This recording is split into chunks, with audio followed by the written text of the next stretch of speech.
disappear from each other's lives, and they end up sitting next to each other on a transatlantic flight back to Paris after they had this stormy breakup, and they didn't know it. So they've got the 8 hours of flight time to resurrect their romance. It is so funny and cute, and the French Consul General will be with us on July 27th for that, a big French reception. And actually, they're going to give me a distinction from the French Minister of Culture that he bestowed on me in May in Paris. It's called the Chevalier Order of the Arts and Letters, and it's kind of a big deal, like. Oh, congratulations. George Clooney has one. Yeah, it's kind of cool. So I'm not quite Jerry Lewis material yet, but I'm getting closer. And so the festival, and our final closing night film is this incredible epic called Walking with the Enemy. It's a true story of World War II when Hitler took over Austria. He just sort of waltzed into the country. There was really no resistance or anything. They didn't know what to expect. And one of the Hungarian Jews, in self-defense of another person, kills an SS officer and takes his uniform and over the next course of a month or so masquerades as a SS officer so that they can free Jews. And it's a true story. It's documented. It is so exciting, and you're on the edge of your seat. And like I said, it's true. And of course, it stars one of my favorite people too, Ben Kingsley. So, yeah. So he plays the monarch of Austria in the thing. He is a fine actor, I'll say that.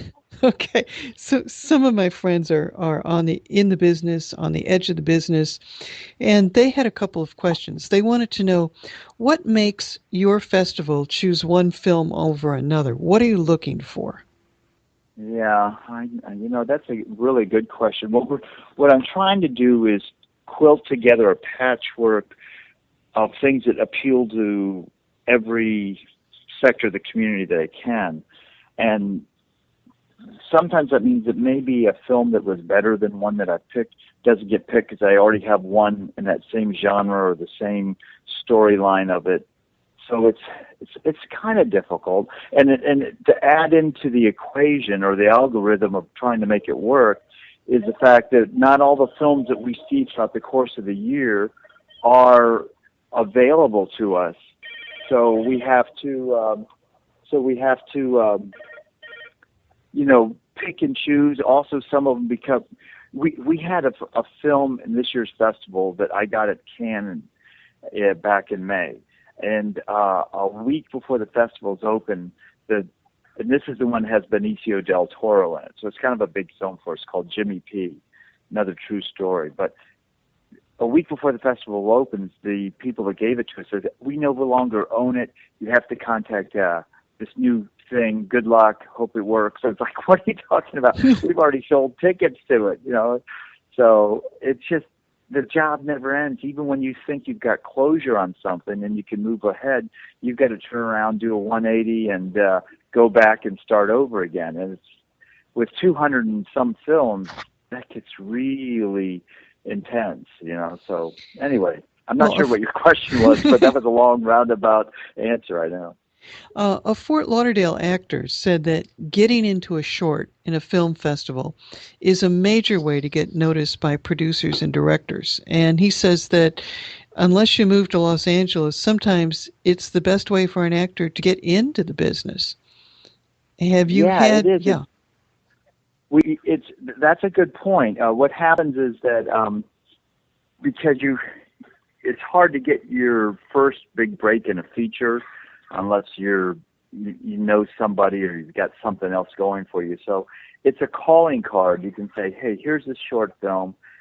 You can meet somebody at a cocktail party. Maybe they'll invest the 8 or 9 minutes to watch the film. It's easier for them than saying, here's my reel, or here's my feature, or here's my resume. You can show them a visual resume in just a few minutes, and it is a good way to do it.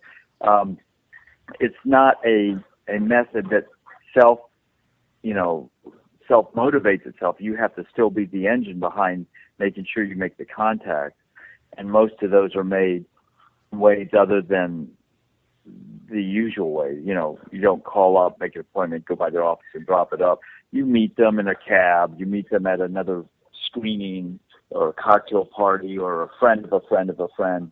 And those are the ones that have ultimately better results than, hi, talking to the receptionist, can I drop by there? Well, actually, no. And then they drop by anyway, then treat like crap. And so it's a good way to get it done and without having to spend a lot of money. People who go to your film festival have told me that what they like about your movies is they're a community experience, as opposed to sitting at some big movie theater and everybody watches the movie and you hope the guy next to you isn't talking too much, and then when it's over you get up and go.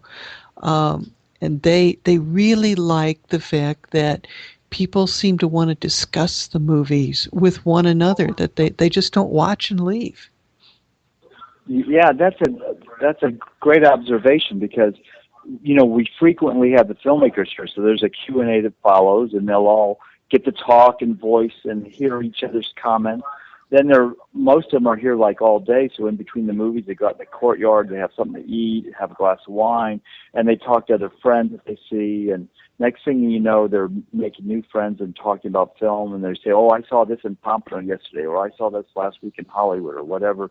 Oh, really? Should I see it? And they circle their calendars. And so, yeah, it's a very communal affair, and we're just happy to get people away from their digital devices and their plasma screens at home. And the age of the movie theater will never be what it was, and we recognize that. And I think what makes our experience different is we try to make it an event experience, and that does involve, as you say, community.